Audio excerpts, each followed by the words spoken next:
Hello বন্ধুরা, আজকে আমি নিয়ে এসেছি শুটকি দিয়ে ঘন্ট। ঘন্টের জন্য নিয়েছি বেগুন, আলু, বাঁধাকপি, ফুলকপি, টমেটো। তারপর নিয়েছি চানা ডাল, আর নিয়েছি পেঁয়াজ কুচি, কাঁচা লঙ্কা, শুটকিটা তেলে দিয়ে দিলাম। প্রথমে শুটকিটা একটু ভেজে নেব।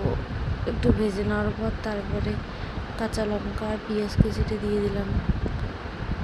ভালো করে নাড়াচাড়া করে একটু ভেজে নেব।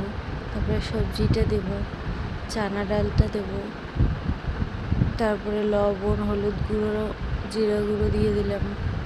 ভালো করে নাড়াচাড়া করে ঢেকে দিলাম।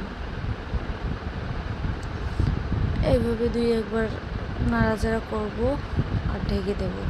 তারপর যখন পানিটা শুকিয়ে আসবে তখন হালকা একটু পানি দেব আর একটু কষিয়ে নেব।